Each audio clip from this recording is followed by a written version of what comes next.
Today we're diving into Peter Jackson's stunning and disturbing 1994 film, Heavenly Creatures. Based on a shocking true crime, it explores the intense, imaginative, and ultimately destructive relationship between two teenage girls in 1950s New Zealand. We'll unpack the key moments and grapple with themes of adolescent intensity, burgeoning queer identity, and the perilous allure of fantasy worlds. I think your drawing's fantastic. Hi, I'm Allison. I'm Joe, and this is Queer Cinema Catchup, the podcast we talk about movies, TV, and miscellaneous topics through a queer lens. That's right. And as Joe mentioned, today we're doing the film Heavenly Creatures. And while some might not immediately think of this film as a queer narrative, given the shocking crime it details, ultimately it is the depiction of a deeply intimate and unconventional bond between two young women that transcends typical platonic friendships in many ways, some romantic and some murderous. Who would even consider this not to be a queer film? Because in rewatch, it's explicitly the relationship between them. And sure, they're sometimes fantasizing about men and using each other as like a conduit. We'll get more into that. But they were also, when they were in real life, because this is based on a true story, the two girls, when they went on trial, like it was a discussion of lesbianism is what they called it. Yes, both sets of parents are depicted as being specifically concerned about the nature of the friendship. And the dad of Kate Winslet's character uses a lot of words that dance around gay. Mm-hmm. He says unhealthy. He says obsession, like all these different words. And then it's a psychiatrist that finally says the word homosexuality. So it's very explicitly about queerness in some capacity. Yes. And our two stars in this movie. And they are quite the stars. It's their debut. Well, at the very least, Melanie Lynskey gets in the movie, it's like introducing Melanie Lynskey. It said it for Kate Winslet too. Oh. I did. It's so funny because they're still very much involved in entertainment today. Kate Winslet from like Titanic till now, Mare of Easttown, like all this stuff. Like she's still very much like in the zeitgeist. And same with Melanie Lynskey. She was like in Ever After with Drew Barrymore. And then of course she's in The Last of Us season 1. She was in Yellow Jackets. Like she's like constantly and consistently in a lot of stuff. It's just funny seeing them as children. I feel like Melanie Lynskey, I'm like, oh wow, she's so young. And then Kate Winslet also looks so young, but she also looks like she looks like her full self in a strange way. Maybe it's because she's such a precocious child in this. Yeah, she has a maturity, like a very rigid posture. I think it's the Britishness an upper class nature they're trying to portray as well. Yeah, it's funny. But do you think that those casting directors just kind of smile to themselves and think, wow, we found these absolutely. girls and look how big they are today? To have them that this is their first movie is shocking because they just are so strong, believable, and like impressive. And I guess I was listening to another podcast about Heavenly Creatures. There's a photo of the real person she's portraying, Pauline. Mm-hmm. And there's a photo of Pauline with her class, and she has a scowl on her face that is like the scowl that Melanie Lynskey does perfectly in the opening of this movie. Like, what an amazing character introduction. My notes are like teenage scowl. Like I wrote it down 100 times. From her uniform to her hair, it's like perfection. And then her look is just amazing introduction. Is it the class photo? Because they have a scene where she takes her class photo and she's kind of looking down. And I thought that must be a real photo. Oh, probably. Based on it. Yeah. Tell me about Melanie through a queer lens only. Yeah. Nothing else. I don't want to know any other facts. So while Melanie Lynskey hasn't frequently played explicitly queer characters, but this she has. In fact, in this movie.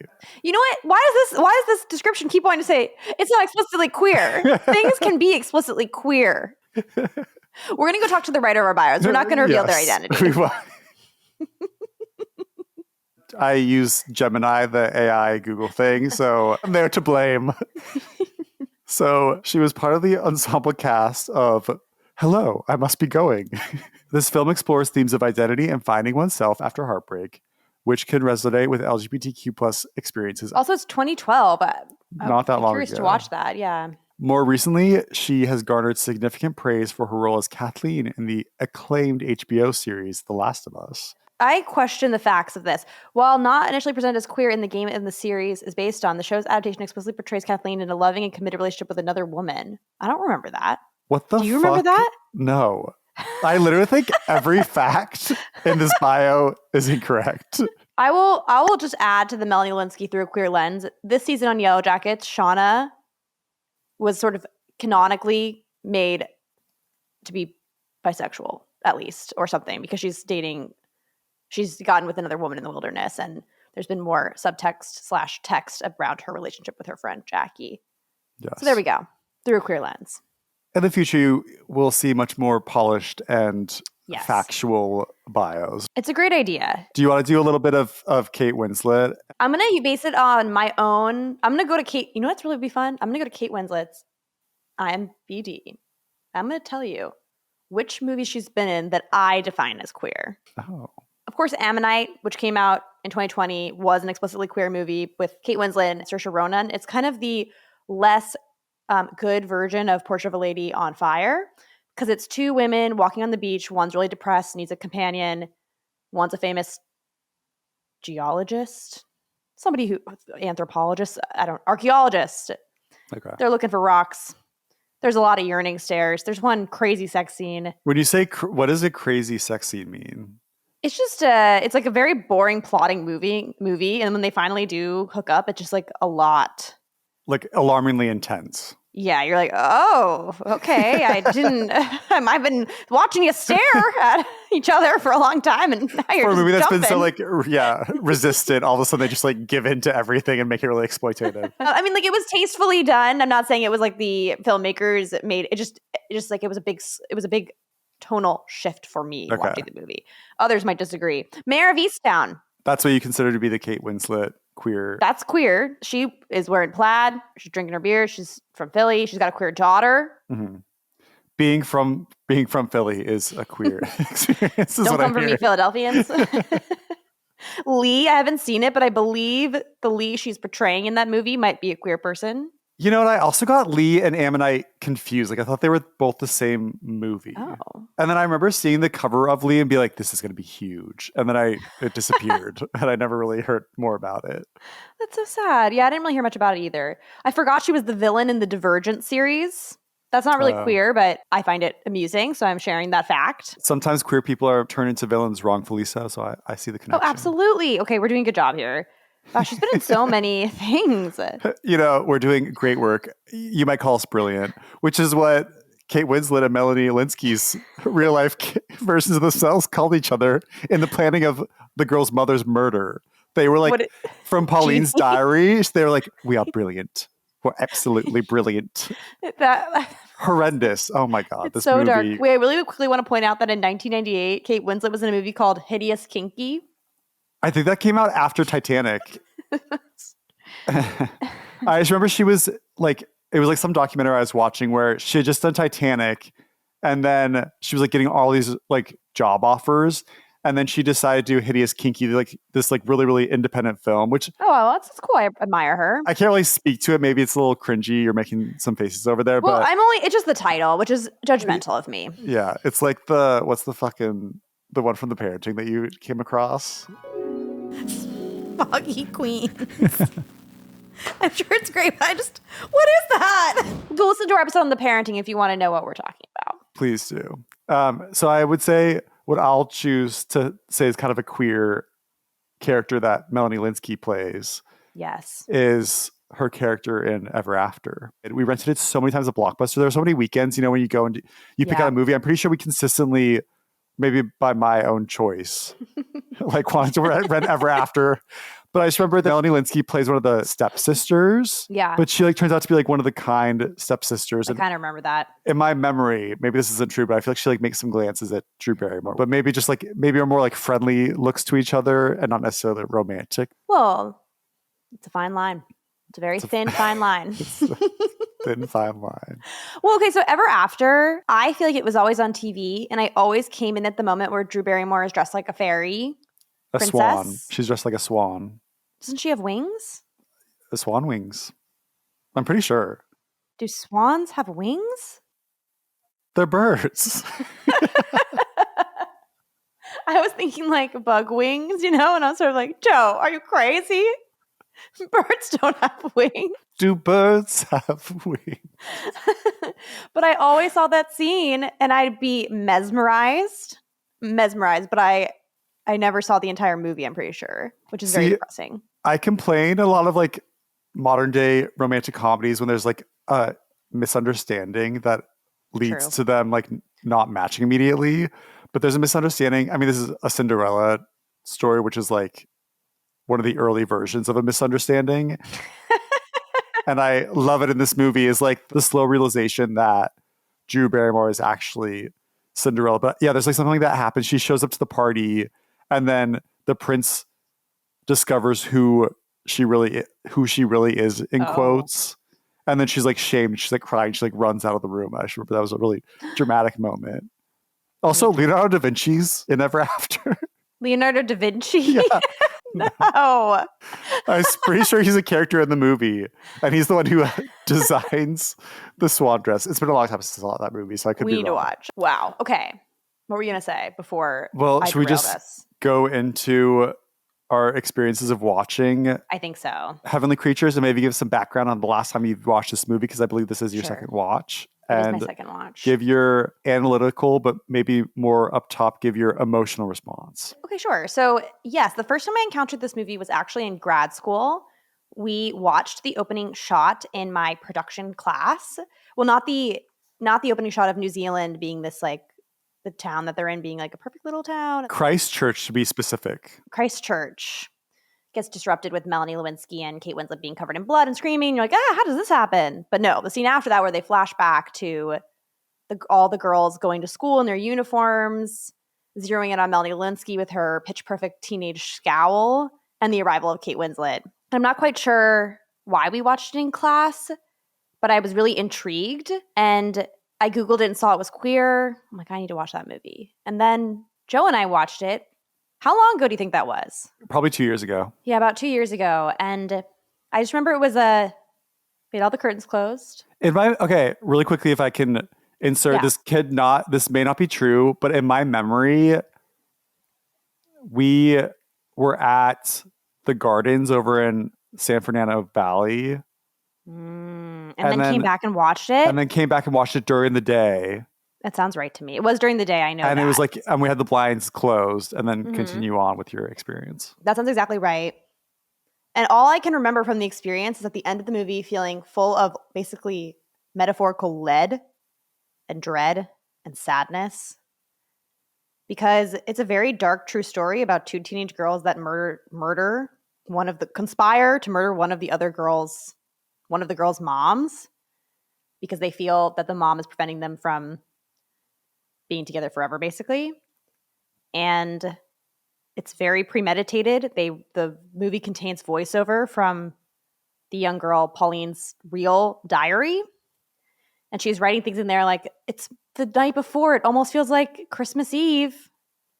Can't wait for the happy day to arrive. And it just is so dark, sickening to watch, to hear someone plan a murder and carry it out and know it's true. And you've gotten all this context of these two girls' lives and how sad they've been and then how much they need one another. So it is just like very heavy. So I don't really, when I left our experience watching it last time, I was like, that was a horrible thing to behold. I can't believe we watched that. Yeah. And I was the one recommending that we like watch it that time. And in my memory, I just remember like amazing like camera moves. Like I remember like both Melanie and Kate Winslet, like their performances were just like amazing. And yes, it's like it's a dark true crime story, but it's like a really like interesting and intriguing watch. And then when I watched it with you during the day, it like we just like sat. I just remember being on the couch being like, that was really depressing. That was awful. And it's like we still have the rest of the day left, and I like don't want to do anything. I just like want to go to bed and go to sleep. I don't want to deal with anything. And then you and I both were rewatching it this morning. Yes, in the morning. And also, side note, viewers, hilarious. Joe texted me a joke from the movie. We're at the same part. We did not coordinate when we were going to watch this movie. It's like eerie. And I kind of was putting it off, like, because I knew it's actually been on like our calendar to do this movie for quite some time. Yes. But I just remember like that sickening, like dark feeling that we had experienced. So I was like, it's like, yes, it's a queer film, but I just like don't really want to do that. I kept like pushing it down on the calendar. I was like, okay, we like need to kind of build up a library. Let's just let's do it. Let's commit. And I put off watching it until like this morning, be like, I'm gonna fucking hate this. we're actually recording 2 today, and we both agreed that we should do the fun one second, but we both watched the fun one first. Yeah, because it was easier. I was like, oh, it's like fun and light. This will be fun. But I will also add, we were kind of so, it was almost like the 5 stages of grief. We were so against returning to this film that we almost did it a couple weeks ago, or maybe a month ago at this point. We were kind of bargaining like, well, we've already seen it, so we could just like turn it on and fast forward through it and watch certain scenes. And then, that'll be fine, which we've never done, readers, viewers. I'm glad we did not do that because we would have missed a lot. You texted me, again, by chance, we did not plan this. So we're watching the movie at the same time.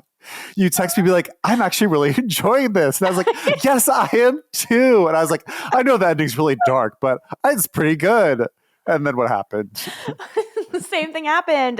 But you know what? In watching it twice and being really aware of my emotions because of that experience, I will say this movie is a very excellent vehicle for an emotional experience. I think it's all very intentional because what they do in the beginning is really establish these 2 girls as characters, create this beautiful bond between them that really draws you in, is very endearing. And yeah, kind of pepper it with a little bit of some concerning details, but you're kind of along for the ride with them. Mm. And then they make you feel for them by kind of sketching in the backstories of their lives. And then they end up murdering somebody, and you're sort of like, wow, I was having such a good time, and then my heart kind of broke, and now I feel just so disturbed by the world. It's all, you know what I mean? They're taking you on a journey. Yes. And it works. And there's so many things at play. Like you said, like with Pauline and Juliet, and again, this is based on a true story, they really like put you in their perspective. And Pauline had an experience where she had a like bone condition. It's not osteoporosis, something more intense than that can happen to children. I don't know if it's like specifically just to children, but it makes your bones really brittle, kind of like osteoporosis, which made her bedridden for a lot of her childhood. Yes. And then Juliet, as a child, also had she gets tuberculosis in the film, but I don't think she had tuberculosis originally. I think she may have. Okay. So I think it's kind of a condition that can reoccur. And then Pauline is from a working class family in New Zealand. Juliet is from a higher class. She's originally from Britain. But her father is a professor, and they've moved all around a lot. And most important piece of her character would be that she was sick as a child, and her parents, for the good of her health, sent her to the Bahamas for 5 years. Which it's far away. Years. She never saw her far away from family. They didn't. So extreme. 5 years. It's awful. They came off really poorly in this. So and when she gets sick again, they're supposed to go on a vacation. Well, okay, it's a work trip, and the mom's like, "Yeah, I'm going to go." And Juliet's already upset. She already feels abandoned. She clearly has abandonment issues. Parents don't care. Then she gets sick and has to go back into the hospital for a 4-month period. Pauline's parents are like, "Don't worry, honey. You can't see Juliet right now. It's very sad, but her parents will cancel their trip. Surely they don't. They leave her alone." And I just felt so horrible for her. Juliet's parents probably come off the worst in this movie. Yeah. Definitely. And so do Pauline's family in some ways. Like the fact that when she basically is taken advantage of by one of their boarders, they blame her, even though she's 14. That was really upsetting. Anyway, sorry. Keep going. But it's complicated because Pauline's from a working class family, and they have their home as like a boarding house for young men. I think it's mostly men. There was one woman later. They also, one cool, smart thing about the movie, they don't tell you that. They just let you figure it out as time goes on, which I thought I appreciated. Yeah, the scene that you just mentioned, there's like one of the boys in the boarding house, I think he's probably like 19 or 20. Like he like comes to Pauline's room, which is her room, like not attached, like he comes from the outside into her room. Yeah, because then her mom says later on, after this happens, you're gonna have to sleep in the house again. So she's her own little crash pad basically outside. He like comes in, is like making the most suspicious eyes, which great acting from him, made me like sick to my stomach because he's like, look, she's like in her nightgown in her bed, like very innocent, looks like a 14-year-old child. He like grabs one of her magazines, like pretending to like read it, clearly wanting to like get with her, and then says he's really cold. And then she looks at his feet. He's like, well, why do you wear your fucking socks, you dumbass? He's like, please let me warm myself in your bed. And then she's like, okay, only for a moment. It's like, But he doesn't even, because then the dad finds them before anything happens. But what's really heartbreaking is she sneaks out to, because he gets kicked out to go be with him, and then they do. What's really cool is how they do use fantasy in this movie, because then he does convince her to have sex. She's not ready for that. She's a child. She begins to disassociate and go into their fantasy world. Yeah. And every time something, like, he keeps breaking into the fantasy as they're having sex, and it's very disturbing and upsetting, but just a very effective use of, the film does a really good job of using fantasy as both like an escape that can be healthy and an escape that can be necessary, and an escape that can be really dangerous if it leads you to murder your mother. Yeah.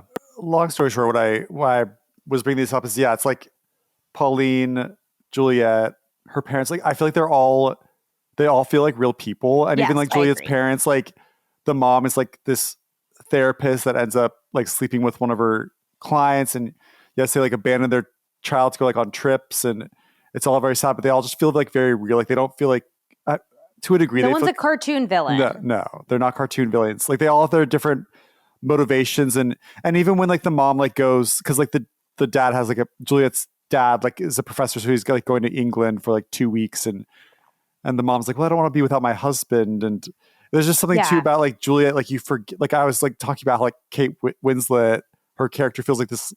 Yes, she's a child, but she's so like precocious. Like her first scene in the movie, she shows up and corrects the French teacher, like in this like strict, I don't know if it's a Catholic school, but it's like a very like strict, cool. Like she's very smart and outspoken, but then also in the following scene, she's like not afraid to break the rules. Like she's required to like, do like a still life drawing of Pauline. That's how they meet. They become partners. But then immediately, like Juliet like paints like a dragon scene with her favorite, the saint, one of the opera, Saint George. Saint yeah, George. you're right. It's the Sorry, face you're right. the face of the opera singer that they love. Yes, and then the teacher yells at her. Teacher walks away. Melanie Lynskey leans around the painting in like a very sullen way, kind of stares at it and goes, "I really like your drawing." She says specifically, and that's how they become friends. She says, "I think your painting's fantastic." Yeah, that's what she says. But it's like she still has like her angry scowl. She's like, "I think your drawing's fantastic." It was so good. It was really good. Okay, so now that was kind of my emotional experience. You had the same emotional experience, but is there anything else you would add in kind of watching it? Is this your second time watching it? This is my third. I think I saw it for the first time in college, and then the second time with you, and then this third time I feel like is like a good, like now I feel like it's kind of burned in my memory more. It's like, yes, this is like it's a fantastic movie. It's really well done. It is. Amazing, like cinematography, especially acting is incredible. Like the direction too. Like it's just like, feels like a really big movie. But it's such a small cast. Such a small cast. And then it does like lead to this horrific event at the end. But I feel like it shows it like in a very like unglamorous way. Oh, like, absolutely. It doesn't make them into like heroes in the end where it's like they beat the bad mom. Yeah, no. Yeah, like I can see how they got to that point, but it's like so devastating because you like know like their children, like this is narrated through like Pauline's like real life diaries, and like they just were so caught up in their fantasy that like murdering them, like her murdering her mom, she like didn't understand. The consequences. She like understood the consequences of what she was doing, but she's still a child too. Like understood and didn't understand. I read more about this, like, two things about that. One, it's so devastating because you can understand that the only comfort that they have is one another in their fantasy world. And to them, it feels like their world is ending. So you understand the stakes. They're also teenagers. So yeah, what you all said about how they don't really know the consequences of their actions fully, 100, absolutely. But then I was reading too how afterward, we can talk a little bit about what happened to them. They both ended up being released later on. But yeah, apparently Pauline via her sister has kind of communicated that, she was immediately remorseful and, took her a long time to even accept what she had done. You know what I'm saying? So she ended up moving to Scotland and became a Mormon. Okay. And the other, Juliet, I think, changed her name and became a very famous detective writer. Yes. A successful detective writer that when this movie came out, these two girls like came up in the news again, And people didn't realize that this detective writer Was the same person. was Juliet. And then like Juliet, so they started interviewing her. And in one of the interviews, she came off being like, oh, you know, when I went to prison, I immediately knew my ways. Like I immediately like realized what I had done. And then I was like listening to a podcast that was talking about this, like a true crime podcast. And they were kind of summarizing that she probably has, I mean, this is their diagnosis, so who could say it's true, but very like kind of like narcissistic tendencies. I see. Probably due to her experiences of being abandoned by her parents as a child, kind of had to like build up this like character of herself. I mean, I can see it. And then so she gives this interview as an adult after Heavenly Creatures has come out, being like, you know, I went to prison, like realized my ways and like did my time and like want to be forgiven for my actions, whatever like that. But then apparently there was like a guard or something at the prison who gave an interview. Who knows who's telling the truth? But this guy like says like, actually, she was still very much not accepting of what she's done. It was a huge problem. So it's like, who's to say? But yeah, it seems like she put her highly imaginative self to good use by becoming a detective writer. And if only she'd given into that source of creativity. I mean, they were trying to do that because they constructed a whole fantasy world. They were writing it down. Their plan was to go to Hollywood or New York to sell novels or whatever. To go to Hollywood specifically to shoplift and hang out with Marilyn Monroe. It's like, what an interesting plan. I will say, when I was reading the Wikipedia page about this, the part that really hammered home for me that they were so young was they elaborately planned this crime. They kill the mother with a brick in a stocking. The brick was obtained by one of them, the stocking by the other, all of this. And yet, after the death, the police go to Pauline's home, search it, find the diaries with the incriminating planning. Evidence. Yes. So it's sort of like this kid was able to plan a murder and carry it out, but she's obviously a child because she didn't, you know what I mean? You don't leave exactly, which is why a crime, you don't. Which is why it's even so more like depressing, because these two children who murdered Pauline murdered her mother. Like that's just awful. But like there's like still like an innocence because she like documented all of it. Like exactly. So, yes, she's like they're responsible for their actions, but then that just shows. Yeah. That's why that's why it's so depressing and engrossing and just like so hard to imagine. But also to like go to that is they like plan this murder, and I forget if it was in the diary itself, but I think that in real life, Pauline and Juliet didn't realize how hard it is to kill someone with a brick. So they thought that one blow to the head would have done it. And that's why in watching this scene again, it's so disturbing because they use a jewel. And in real life, it was like a jewel that like Juliet grabbed from her house, like one of her mother's jewel, and they dropped it in the ground. And like they pointed out to Pauline points it out to her mom by, oh, like look at this jewel. And the mom's like down there observing it. And then in the movie, at least, Pauline like pulls out the brick from her book bag and like slams it over her mother's head. And what's like so devastating is like, is the blow doesn't like kill her. And you can see like the movie does such a good job of the mom's like not quite understanding what's happening. And that's what makes it even more devastating. And it's like such a fucking hard watch. It's so devastating. And it's disturbing too, because then the girls have to like both take swings at the mom to kill, like to finish the job. They're covered in blood. And then they run up. Their whole plan was they had like afternoon tea with their mom at this tea house. And they like murder her like on this like path. So they run back to the tea house and be like, our mother had a fall. Like, quick, come help. Meanwhile, they're covered in blood. It's like, how did the mother have a fall cover you in blood? I don't think they knew they would be. It was the mom's idea to have tea, and also the tea shop owners stumbled upon them as they were trying to run away. I don't think in real life they intended to say that. I think they just thought they were going to be able to flee. I don't know for sure. Yeah, it's dark. It's really dark. It's bleak. And that's like how the movie ends, right? It's like it really ends. Sad. It's a bookend of how it started, where it's like the cold open of the movie shows them running to the tea room announcing that the mother had a terrible fall. Yes, but it's also intercut with a fantasy / nightmare where first it's Pauline joining Juliet and her parents on the boat. Because at the end of the movie, Juliet's parents are breaking up.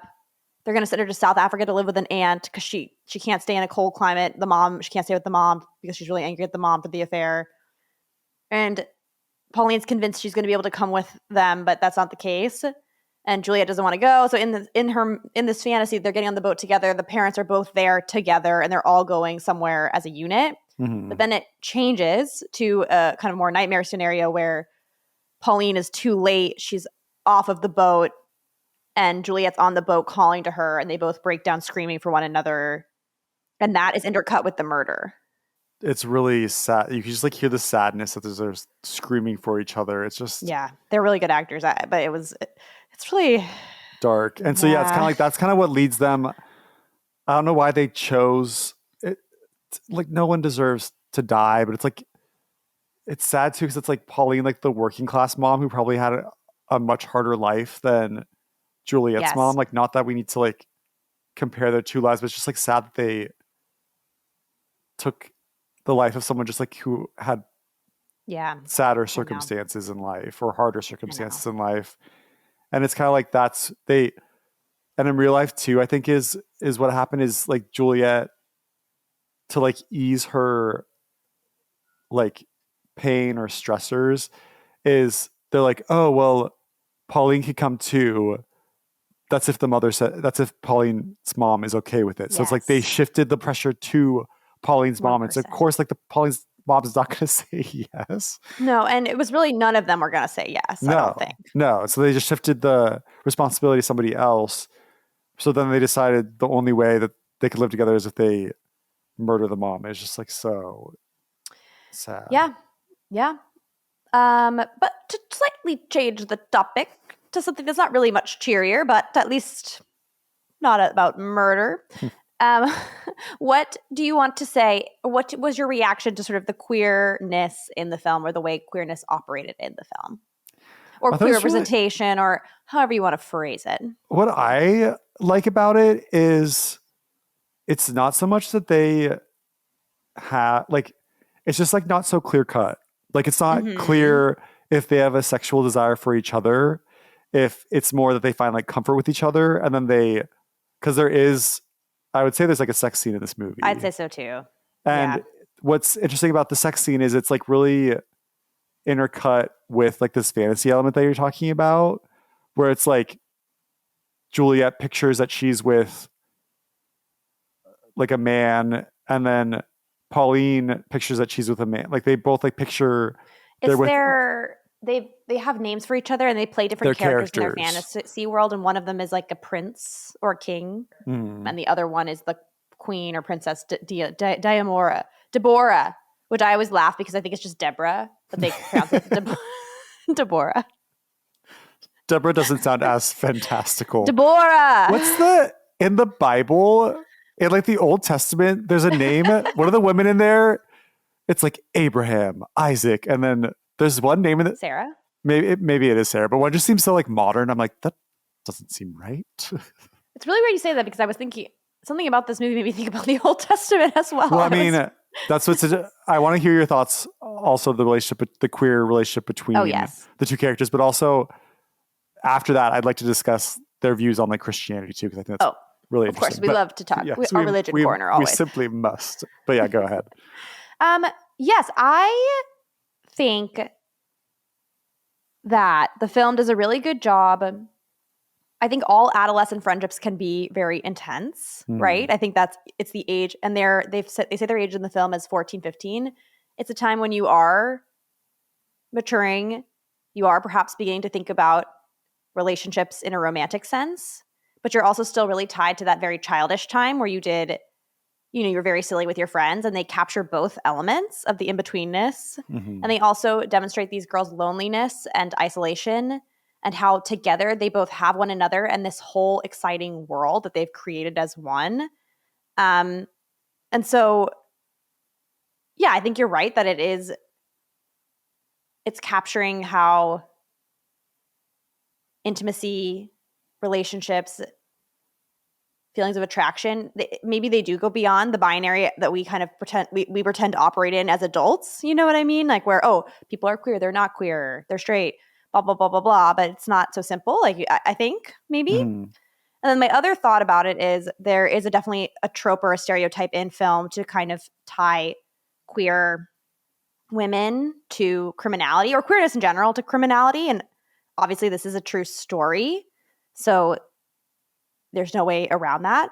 But I thought this film did a really good job of demonstrating how maybe that stereotype exists because of social conditions and less because of anything inherent in the individual. So basically Juliet's dad begins to notice that the girls are very close, very touchy. He doesn't like it. He goes to Pauline's parents and has this very interesting way of describing his concerns. He says, I think that the relationship between the two girls, our two girls, is unhealthy. I actually wrote it down. The intensity of the friendship concerns me. I think we should avert trouble before it starts. And if your daughter, Pauline, is going down if there's a wayward fashion to this, we can prevent it. Mm-hmm. And then they send Pauline to a psychologist who says a lot of things as well. Like, it isn't good to have just one friend. It's better to have other things outside of one friendship. Maybe you should talk to some, men, some boys, and I'm sure your friend will understand. And then finally, when the word homosexuality is uttered, it like zeroes in on the psychiatrist's mouth and he just like says the word. And then the mom has her reaction. Yeah. The psychiatrist says, it's okay. This can she was a normal, happy child before, but this can happen at any time. It's actually can be a phase. It's probably going to be okay in the end. Or if she is going down that path, don't worry, because doctors are, still working and you never know what, like basically implying that some kind of cure is going to be discovered at some point in time because they see it as a mental health issue and not a natural way of being in the world. And anyway, I think I also know that New Zealand and Australia, I believe, had pretty strict, also it was the 50s, like very strict laws. And I think you kind of see that with the way that the university reacts to the hint of divorce and scandal in Juliet's family's blah, blah, blah, Juliet's family circumstances, and in how Pauline's mom reacts to the sex and blames her daughter and says, this brings shame upon us. It's just a very conservative place and time. It's all of this to say, the film did a really good job of suggesting that the problem isn't necessarily the attraction between the two girls or even what it means. The problem is like the societal reaction to it forced them apart even harder. Mm. And that's not to say that that's the reason that Pauline's mother ends up dead, but it certainly pushed them along that path, right? And if they had existed in a world where it wasn't a big deal that they were holding hands and kissing and people were like, okay, fine, good for them, then maybe they wouldn't have gotten to that point. Yes. Do you think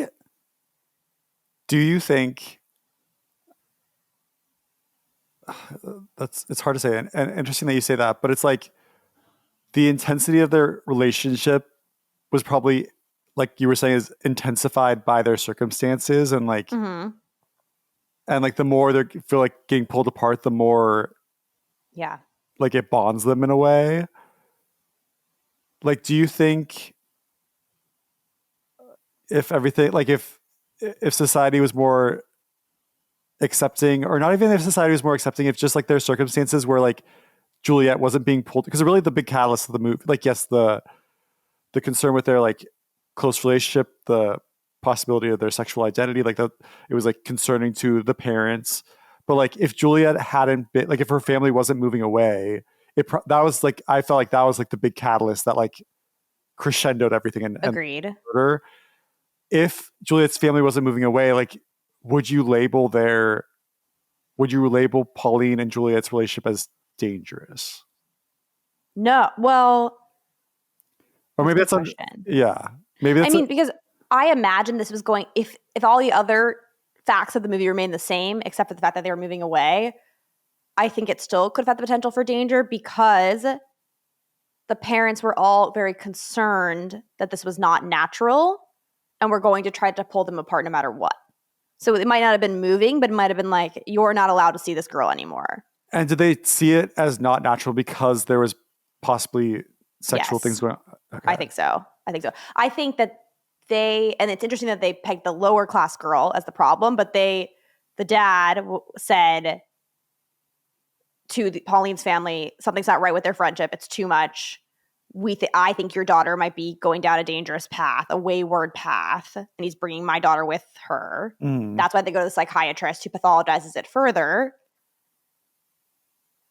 So yes, I do think if that had continued along that path, they would have tried to pull them apart in some way, shape, or form. Okay. Yeah, it's just really interesting. It's a hard question to answer because I'm also curious.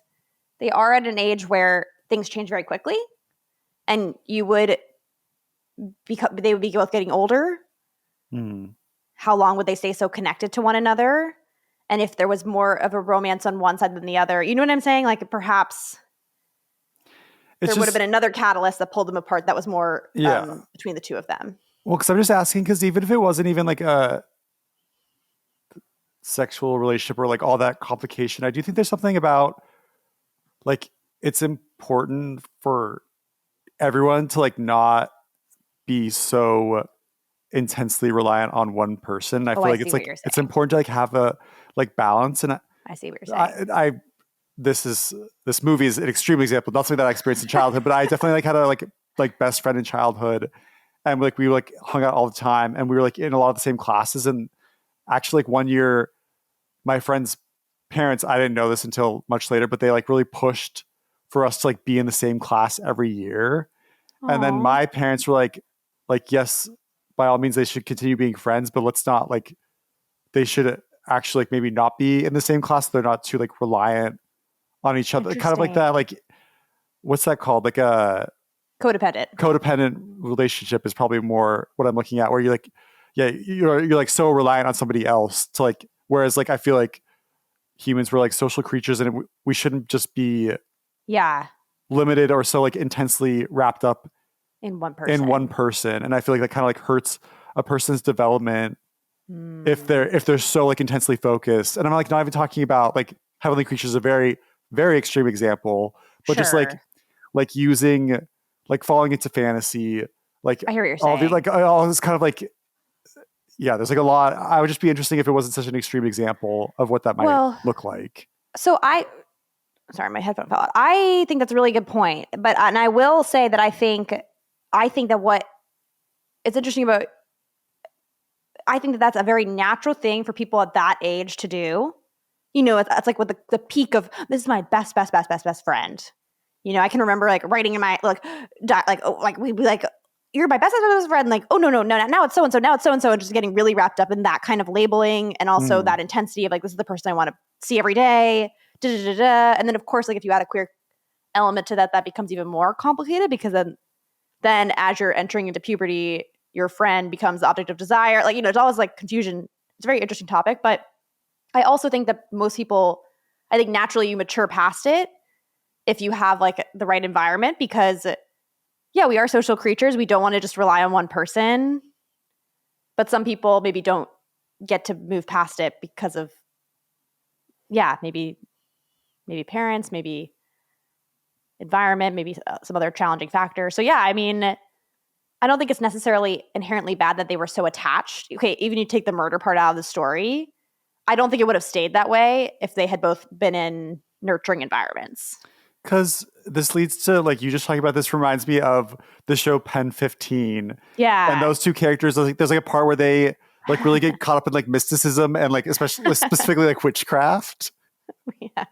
And so it's like there's kind of that like weird age that like kids can go through, especially like 12, 13, where like you're starting to like change and like you're starting to like break away from what your parents believe or their thoughts. You're trying to like find yourself. And so there's like a like fantasy element, whether it's like witchcraft, whether it's like you want to become an actor, whether you want to become like a famous basketball player. You want to make movies in the backyard. Yeah, or even being like an astronaut. Like there's like all these movies in the backyard.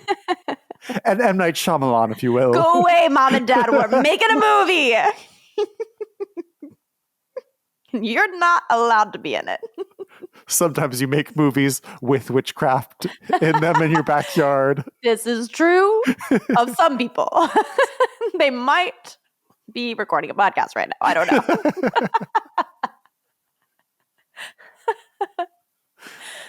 Whoa. What was our point? I forgot. I don't know. That was really like, I feel like I went on a psychological journey. I did too. Oh no, we're lost in fantasy. I led with it was Pen 15, but it's like the examples of, it's like, and they didn't go on a murderous rampage and kill their mother. It's like, it's like, Yes. there's an element as you're like changing where you kind of like, sometimes the reality of your situation is kind of like a healthy escape, or it's like for like growth, but then there's also times where it's kind of like it can become dangerous. And from a parent's perspective, it's concerning because like you don't know, like you want to know what's going on inside your child's head. Like, that's why this movie's, I want to hear your point of that's why. You go first. You go first. That's why this is like such a complicated movie in a good way, because it's like, there's so many like factors at play that it like really leads to like interesting thoughts on like who's responsible for what, like how did it end up this way, who can we put the blame on. There's a lot of factors, like there's no one specific, it's like a kind of like to put the blame is like the many facets of the circumstances at play is what's to blame, which makes it very heartbreaking. Well, yeah. And then my kind of new argument that I've come to in having this conversation is the straw that broke the camel's back isn't so much that the parents were concerned that they were maybe too wrapped up in one another. I think it's the specter of homosexuality as this illegal mental illness, or that is what breaks it all down. Because if they were just concerned that they're spending too much time together and they need to have other interests, they wouldn't say you can never see your friend. They might have had an approach like your own parents and said, let's try to encourage them to do other things too. But obviously they're always going to be close. But because Pauline's father Juliet's father and Pauline's mother become so disturbed by the homosexuality specter or possibility that then they become extremely against the friendship. And then of course, the parents' own scandal and the need to move away. I'm somewhat forgiveful. It's not right that the parents separate the children because they're worried of their like homosexual desires. But like part of me is like, it's the 1950s, and even like just for the time. Oh, of course. Yeah. And you're like told by doctors and of course people in the medical field are saying that this is like mental illness, whether that's true or not. Like it's like what the parents come to understand. Like I am somewhat forgiveful for that. I will clarify that what I mean is I'm not indicting the parents necessarily, but more society. Yeah. That these girls existed at a time where their connection was not only maybe like, oh, you're really spending a lot of time with that girl, but oh, you're really spending a lot of time with that girl, and that might make you abnormal and antisocial and not right, not belonging to the group. It's, I think, that part. And that's not one person's fault. No. It's kind of like the social sin hanging over the movie. And it's kind of like you understand also kind of the intensity of the parents' concern for their children because of the ailments that both children suffered in childhood. Yes. And they both already were isolated. Yeah. So it's like it didn't seem like Melanie had a lot of friends. Yeah. Pauline. No. In fact, she had a hilarious and she's talking to the psychiatrist. He's like, do you like girls? And she goes, no, because they're silly. Meanwhile, her and Pauline have been running around screaming their heads off, talking about how Orson Welles is the most hideous man alive. That's what I texted Allison during the movie.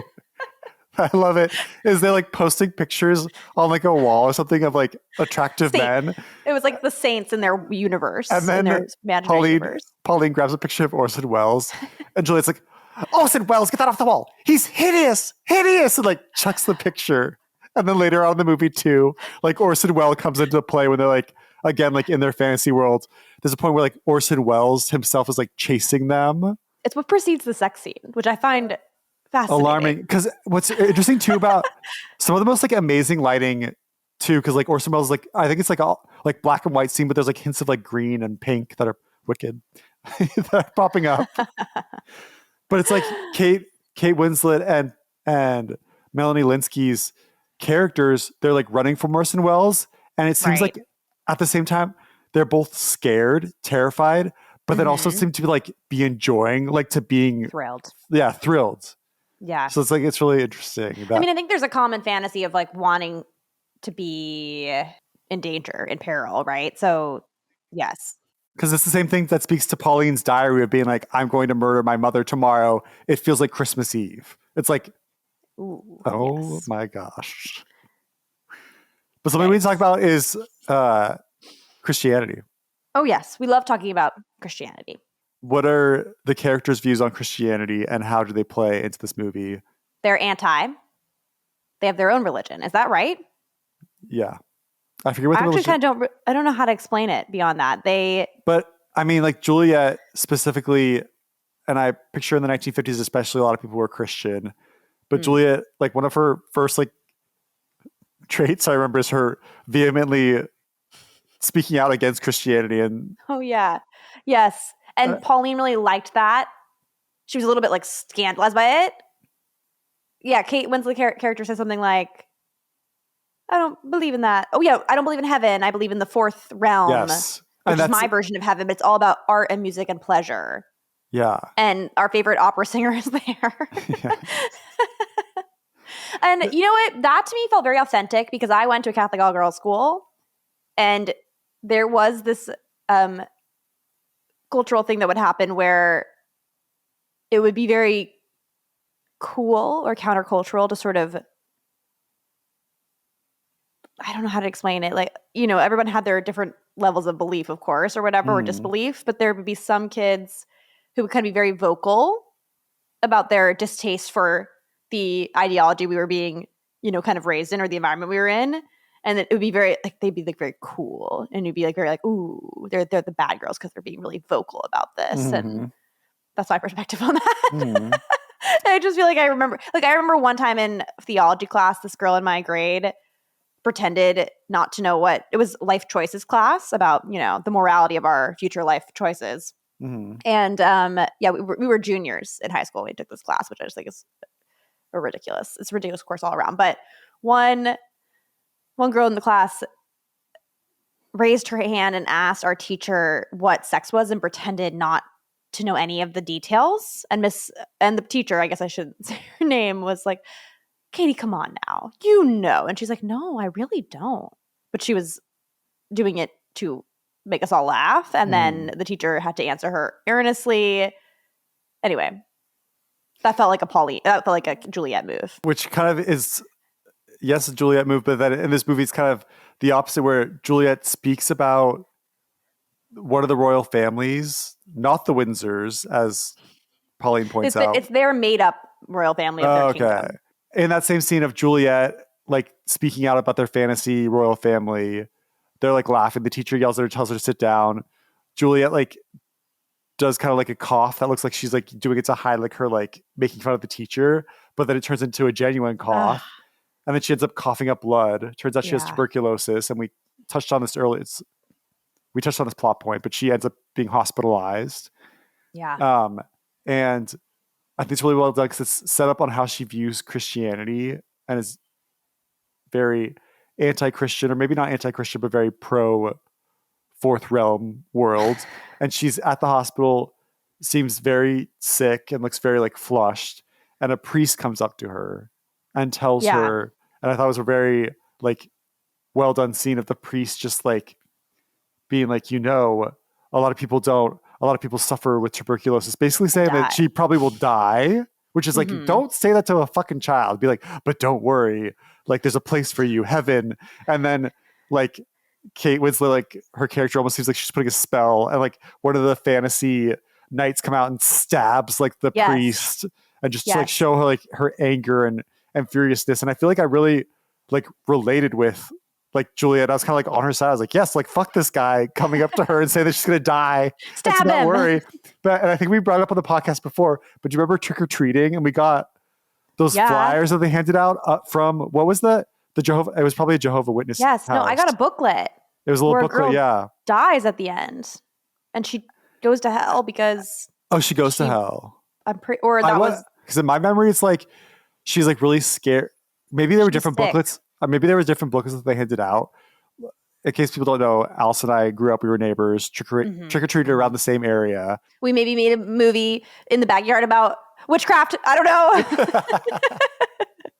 But there was a house specifically that's been torn down since a horrible, ugly mansion has replaced it. A box mansion. That's all I'll say about that. A box mansion, yes.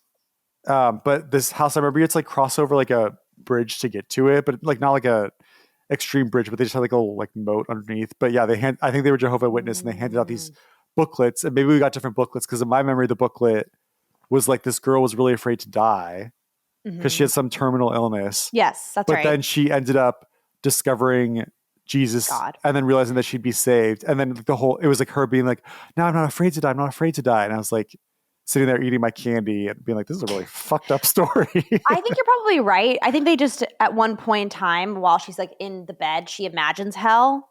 And so I remember the part where hell was depicted. But I also remember her in bed, ill. So I think you're correct. And at the same time, I also they used to have, maybe they still do it. I did look this up recently, but I couldn't find the cartoon.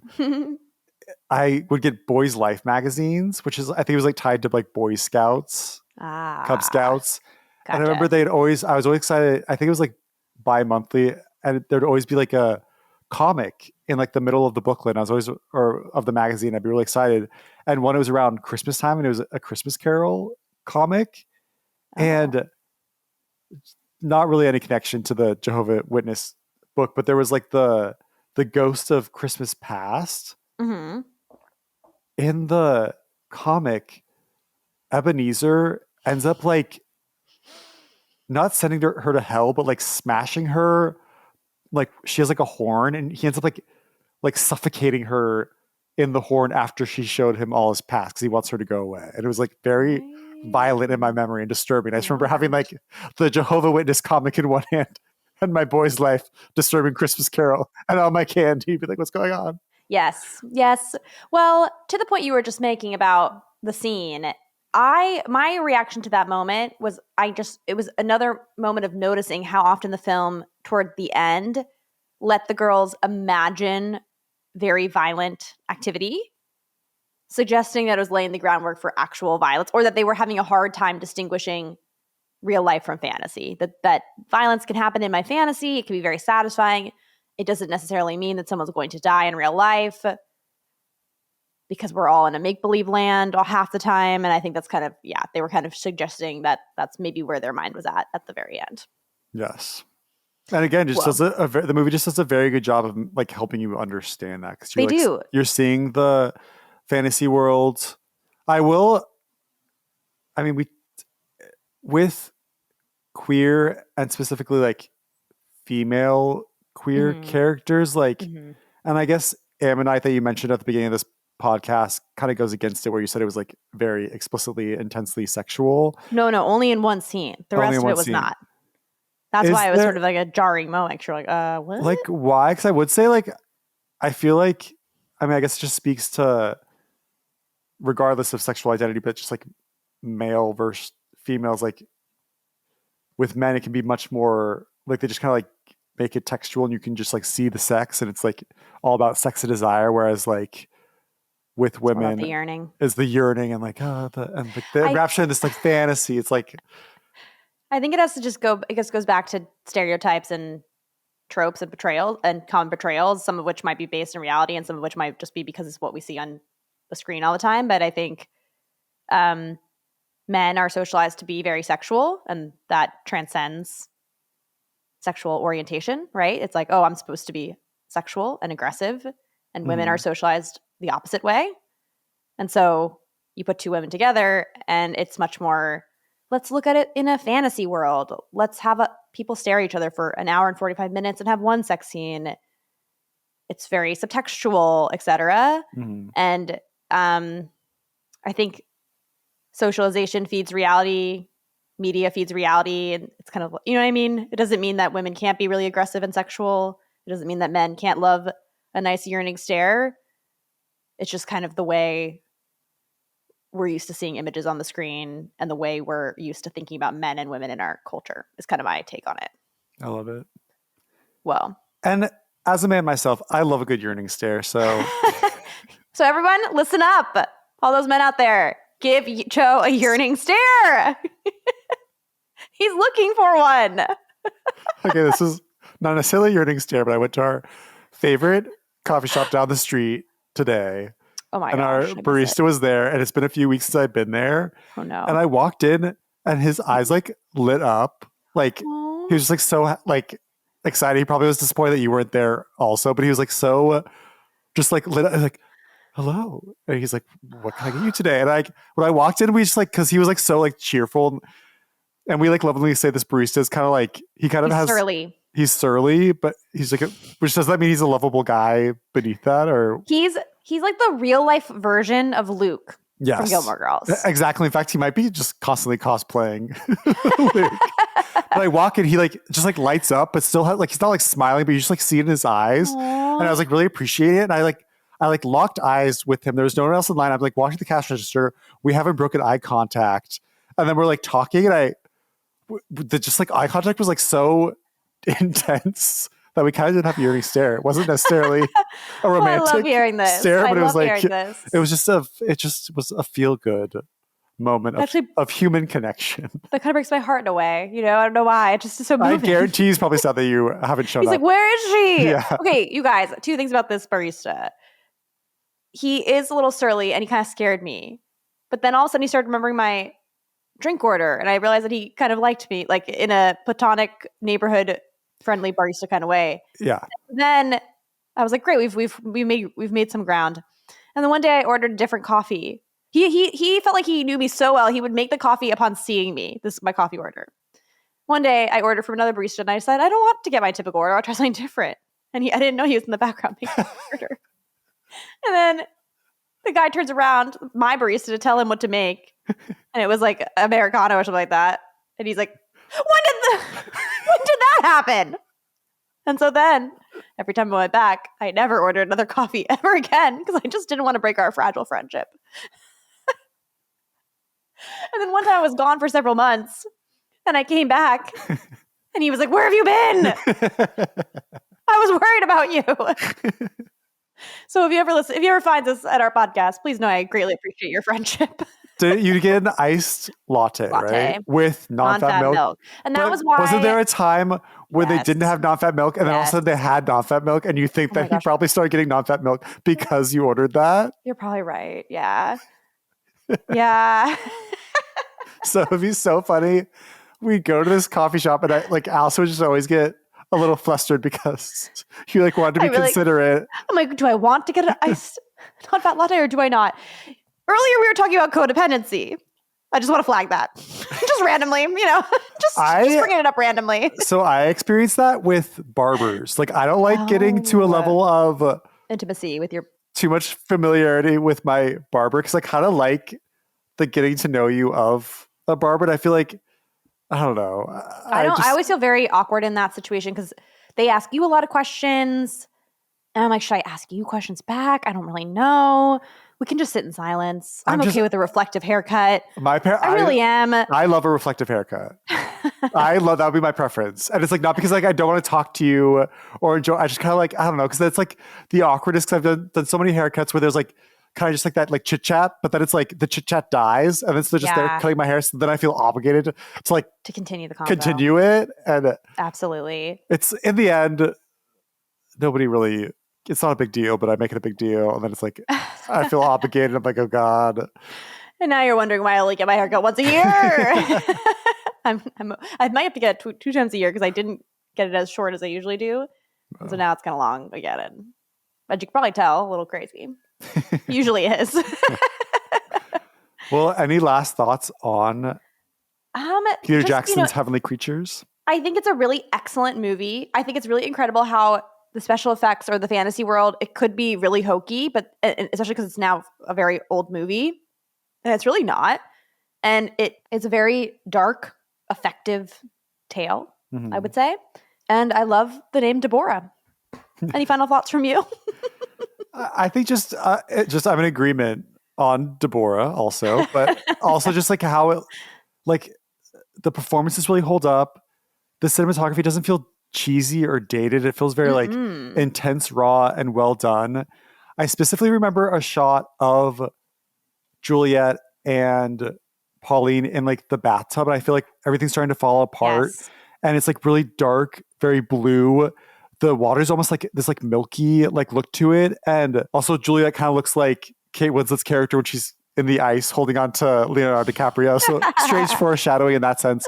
But the image like looks like a painting and it looks very like modern, where it's like this does not feel it does not feel like 1994. And I think the fact that it's set in the 1950s, made in the 90s, kind of makes it feel out of time and makes it feel like even in 2025, Absolutely. like still like doesn't, because you don't really know where in time it is, really works in its favor. So it's just like, I agree. and it's Peter Jackson. He does fucking Lord of the Rings. And it's just, there's something about it. He has this amazing ability to have such like a like big, it like makes it feel bigger than life, even though it's such a concentrated story of these two girls who kind of like fall into this despairing, imaginative fourth realm. What a good movie. Yeah, so that was our take, our queer lens look on a very queer film. So please ignore at the top where we were saying that this is not a queer movie, because this is a very queer We'll be firing our film. ghostwriter. Yes, they're done. They're on the chopping block. Thank you so much for listening. You can find us on Instagram, TikTok. You can email us at queercinemacatchup@gmail.com. Please comment on YouTube. We love to respond. Just keep tuning in, watching, listening. And yeah, thank you. We appreciate you. We appreciate you. Yeah, we appreciate you. And any other recommendations that you have, especially like comment on this video and give us some recommendations, because we always take those into account. We do. Thank you for listening. Okay. Bye, everybody.